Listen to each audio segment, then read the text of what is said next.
Qu'est-ce que la position de la Torah dans cette histoire? Alors c'est très simple. Tout d'abord, pourquoi est-ce que je parle de ça? Parce qu'il me semble que cette affaire est symptomatique d'une situation historique qui montre un moment dans l'histoire où où chaque juif se doit de faire un choix et où l'ouverture du Mashiach, du Messie, est proche. Parce que nos sages nous ont enseigné que le peuple d'Israël allait traverser 5 grands exils. Le premier exil, c'est bien sûr l'exil d'Égypte, mais après il allait traverser l'Égypte babylonien, perse, grec, et après édomite, ça veut dire des Dômes, de Esav, qui est celui qui a commencé à parler à peu près plus de 2000 ans, et avec les Romains, et qui est en train de se terminer aujourd'hui. Or, chaque grande civilisation portait en elle une valeur cardinale qui voulait combattre la Torah. Pour faire très vite, Babylonie c'était la valeur humaine, la valeur de l'homme, la gloire humaine. La Perse c'était la valeur du désir du corps. La Grèce c'était l'esprit indépendant. Édom c'est beaucoup de choses, mais à la fin de Édom, c'est le vide. Comme le Maral de Prague l'appelle, c'est l'empire du rien, l'empire du vide.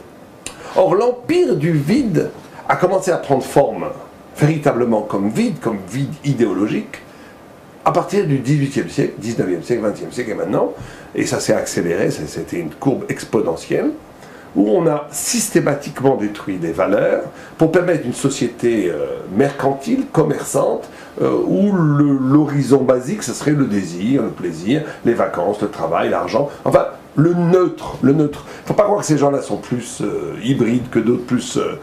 non, il n'y a pas plus de cupidité aujourd'hui qu'avant, il n'y a pas de plus, il n'y a pas plus de Yetzirah aujourd'hui qu'avant. Non, c'est un dispositif, on a mis en marche, on a détruit toutes les formes, toutes les valeurs, toutes les identités, tout ce qui peut faire sens de façon sereine, saine chez l'homme, pour créer un climat idéologique où tout est permis, du moment que ça ne fait pas du mal à l'autre.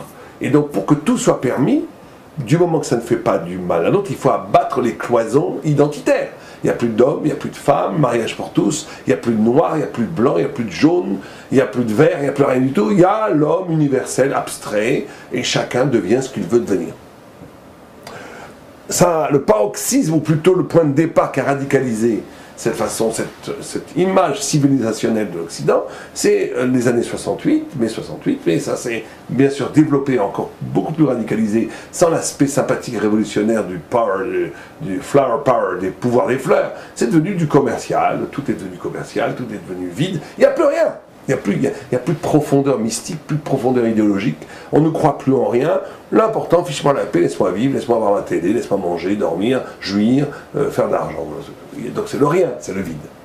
Et surtout, les États occidentaux démocratiques se sont constitués à partir d'un non-dit ou d'un dit d'ailleurs, qu'il n'y a pas, c'est presque péché de dire qu'il y a une essence française ou une essence allemande ou une essence juive. Tout est accidentel, tout est dû à l'histoire. Un Indien qui naîtrait à Paris serait aussi français qu'un Breton de 100 générations. Donc il y a une sorte de déni de la réalité. Il n'y a pas de réalité, il y a des principes. Le principe, c'est que celui qui naît sur le sol, le droit du sol, il est français autant que tout le monde, et c'est très bien. Bon, d'un point de vue de la laïcité, ça marche très bien. Mais on a créé un vide, une vacuité, où maintenant il n'y a plus de sens, il n'y a plus de réel, il n'y a plus de forme, il n'y a plus de valeur, il n'y a plus rien. Il n'y a plus d'essence. Et regardez la farce divine. Moi je dis que Dieu fait une farce. Il s'est passé à partir des phénomènes d'immigration massive, une implantation d'une population musulmane très importante en Europe, et notamment en France, qui maintenant, elle, a des valeurs. L'islam est une valeur. Une valeur de tzniut, une valeur de, etc., la waqba de Dieu, etc., etc. Or, cette valeur, du moment qu'elle était complètement marginale, il y a 20 ans ou 30 ans, l'histoire du Burkini aurait fait rire tout le monde. C'est original, c'est sympa, sur les plages françaises, sur la Côte d'Azur, il y a quelques personnes qui s'habillent avec des survêtements, ça aurait été ridicule. Aujourd'hui, comment une telle histoire, que des jeunes filles de 16 ans, 17 ans, qui vont se baigner avec des survêtements dans l'eau, ça fait une émotion au niveau national, et ça devient le débat national pendant plusieurs semaines. C'est dingue. C'est incroyable. Ça montre la faiblesse de la démocratie française. pour se sentir attaqué, menacé dans son identité parce que quelques personnes se baignent avec des burkinis, ça veut dire qu'on est arrivé au point zéro de la résistance. De la résistance et de la tolérance d'une altérité dans le sein de la société française. Alors comment c'est possible? C'est très simple. C'est que Dieu fait une farce. Dieu fait une farce aux nations. Vous avez voulu détruire les essences. Vous avez voulu détruire le sens. Vous avez voulu détruire la verticalité de la vérité. Il n'y a plus de vertical, il n'y a que de l'horizontal. Tout est à plat. Chacun croit à ce qu'il veut comme des champignons qui profèrent. Chacun peut faire, on peut proliférer des idées comme on veut. Il n'y a plus d'assujetion, il n'y a plus on se mesure plus, dites-moi des doutes, avec l'âpreté de la vérité, avec la verticalité de la vérité. Il n'y a plus tout ça. Ah, d'accord, vous voulez le néant. Et ce néant, vous vous mettez à l'aise pour faire aller en discothèque, aller sur la plage tout nu, manger des frites et passer sa vie à rien faire. Très bien. Alors qu'est-ce qu'Hachem il fait? C'est très simple. Hachem il introduit dans cette société une forme qui est une forme radicalement étrangère à la culture occidentale, qui est la forme islamique, et qui devient à ce moment-là, à leurs yeux, et là ils sont pris au piège. Parce qu'il y a une contradiction interne. Je ne peux pas d'un côté pendant 2 siècles dire qu'il n'y a pas, que chacun vit comme il veut, chacun construit son identité comme il veut, qu'il n'y a pas, personne n'est assujetti à correspondre à une identité. La laïcité, c'est que tout le monde s'arrête au feu rouge, mais chacun croit ce qu'il veut, s'habille comme il veut, fait ce qu'il veut. Tout d'un coup, un retournement de situation. Tout d'un coup, la faiblesse idéologique, la vacuité idéologique, le vide idéologique, tellement radical que maintenant, quand des gens dans la rue affichent une position idéologique, ça devient un danger. Alors que normalement, on devrait dire, d'après la logique de la démocratie et de la laïcité, on devrait dire chacun fait ce qu'il veut, chacun s'habille comme il veut, chacun n'a aucun problème, on s'en fiche complètement. Donc, quelle est la menace? La menace, c'est que c'est qu'on est en train de démasquer la soi-disant non-identité. En d'autres termes, c'est ça qui se passe. C'est que on a voulu nous faire croire pendant des siècles, pendant 2 siècles à peu près, pendant surtout les 50 dernières années, on a voulu nous faire croire qu'il n'y avait pas d'intention sournoise dans ce dispositif de civilisation sociétale, de liberté. Non, chacun fait ce qu'il veut, chacun s'amuse comme il veut, chacun devient ce qu'il veut, chacun peut devenir ce qu'il désire devenir. Mais tout ça, c'était valable que si on était en vérité esclave, assujetti, méchoabad, aliéné à un système très précis de consommation et de lavage de cerveau, où les personnes étaient obligées d'adhérer aux mêmes valeurs, les valeurs de la nullité, les valeurs de la vacuité, les valeurs de la solitude, les valeurs de la destruction des valeurs. Mais en vérité, ce monde qui se veut sans valeur a des valeurs. Il a des valeurs en négatif. Il a des valeurs de destruction de la transcendance. Il a des valeurs de destruction de la vérité. Il a des valeurs de destruction de la verticalité. Ce sont des valeurs. L'empire du vide n'est pas une non-identité pure. L'empire du vide, c'est détruire tout ce qui prend forme. C'est l'anti-Torah, l'anti-vérité.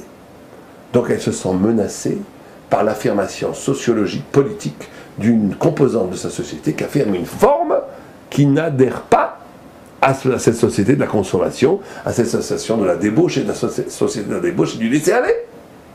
Et donc on est dans une contradiction. Donc l'Occident doit ou bien avouer qu'elle a joué la comédie, que ce n'était pas du tout en vérité une société libre, ouverte à toutes les formes, à toute la multiplicité, à toute la pluralité, au pluriel identitaire. Non, non, non. Il fallait que tout le monde soit assujetti à une façon d'être. Tout le monde devait être l'esclave d'une société, d'un mode de vie qui était condamné à consommer, manger, économiser, faire de l'emprunt à la banque, pour acheter une belle maison, pour consommer au supermarché, pour faire tourner la machine, travailler comme des esclaves. Tous les matins, levez-vous, prenez le métro, boulot, dodo. Vous êtes des esclaves, mais c'est un esclave bien sympathique, soi-disant. Et on va vous abrutir non plus à coup d'opium, non plus à coup de religion, on va vous abrutir à coup de médias, à coup d'internet, à coup de télévision, à coup de radio, à coup de tous les jours, le même langage, le même lavage de cerveau, la même idéologie vide qui vous assomme et qui vous aliène. Voilà le programme caché, voilà la face détestable de la soi-disant belle démocratie occidentale. Or, au cœur même de cette démocratie occidentale, tout d'un coup apparaît un monstre pour eux, à leurs yeux, qui est un monstre, qui est voilà, le retour du religieux, le retour de la vérité, le retour de la verticalité, le retour de la sniout. La sniout, c'est une aberration. Hein. Cacher son corps, pourquoi cacher son corps? Vous comprenez? Alors, pourquoi alors, moi, si je suis vraiment un libéral, si je suis vraiment pour la liberté, je devrais respecter la façon dont les gens s'habillent et leur choix idéologique, leur choix religieux. Pourquoi c'est une menace?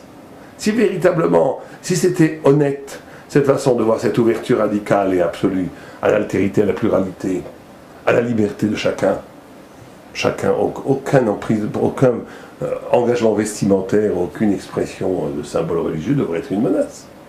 C'est qu'en vérité, le fond de l'affaire, c'est que le fond de cette société est un vide qui se bâtit, pas simplement comme un vide, mais comme un vide qui veut détruire toute forme, toute vérité, toute apparition de verticalité.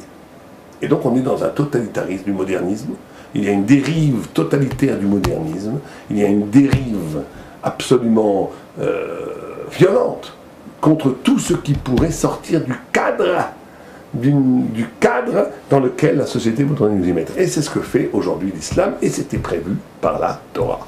Puisque la Torah nous dit que le but d'Ishmaël, Ishmaël étant le représentant de l'islam, Ishmaël est Péré Adam, on l'appelle, il a une sorte de violence spirituelle. Péré Adam, ça veut dire qu'il est un homme sauvage, mais la sauvagerie mise au service du spirituel. Bon, ça donne le pire et le meilleur, mais ça donne aussi le pire, bien sûr, c'est le fondamentalisme islamique terroriste, qui est une horreur. Mais ça donne aussi quelque chose d'intéressant, c'est qu'ils sont capables de fracturer le masque de marbre de Esav, de l'Occident. C'est ça le rôle théologique, le rôle métaphysique de l'islam dans l'économie générale de la révélation et de la rédemption et de la Géoula. Puisque la Torah nous dit que le but d'Ishmaël, Ishmaël étant le représentant de l'islam, Ishmaël est Péré Adam, on l'appelle, il a une sorte de violence spirituelle.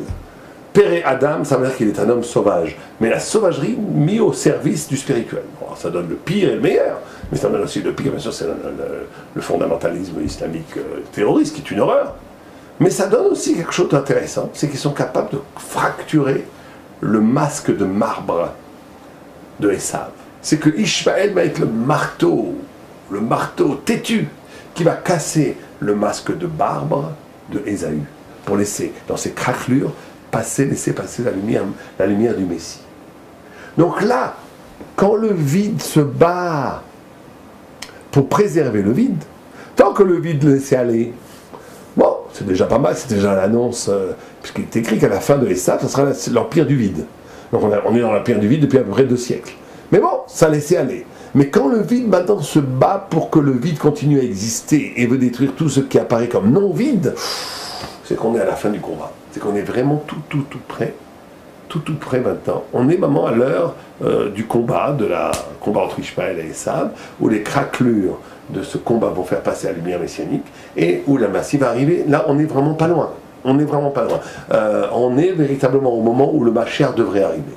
Et donc cette lutte, petite lutte qui ne vient que commencer, qui va aller de plus en plus, entre Esav et Ishmaël, n'est que la préfiguration de la lutte de Esav contre Israël, qui sera une lutte redoutable.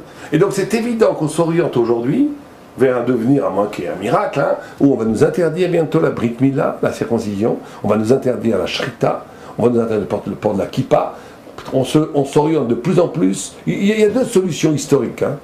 Ou bien l'Europe accepte le communautarisme en disant bon, écoutez, c'est une nouvelle état des faits, on va vivre plusieurs sociétés, l'une côte à côté, chacun vit comme il veut. Bon, alors là, ça c'est un peu à l'américaine, ça permet de durer beaucoup plus longtemps, et c'est possible que l'Occident prenne cette orientation, mais ça m'étonnerait beaucoup. Ou bien on va arriver à une crispation, à un raidissement de la laïcité intolérante, qui va, à un moment donné, interdire la kippa, interdire la shrita, l'abattage rituel, la mila, la circoncision, etc., le port de voix, le port des foulards pour les femmes. Et donc, on va arriver à un moment donné où le vide va être tellement radical qu'il n'y aura même plus de place pour les hommes qui veulent témoigner de la forme. Et donc là, on est dans un moment de craquelure, de choix énorme, qui est, d'un côté, la bonne nouvelle, c'est que c'est exactement les conditions qu'il faut pour l'apparition du Messie, puisque c'est comme ça que c'est décrit dans les textes. D'un autre côté, ça risque d'être un peu difficile pour les individus, de vivre dans une telle tension dans le monde du travail, dans le monde de la réalité sociologique, où on va nous demander de nier notre société. Et il faudra, à ce moment, notre identité, plutôt de nier notre identité, nos valeurs, notre vérité, notre essence. Et là, il faut se préparer à faire des choix qui, des fois, pourront coûter cher au niveau de la parnassa, au niveau de l'argent, au niveau d'une carrière, etc. Mais il faut savoir que être juif, ça a toujours été dans le temps de choisir la vérité contre les événements. Donc rester fidèle à l'identité d'Israël, c'est d'être capable de rester fidèle à la vérité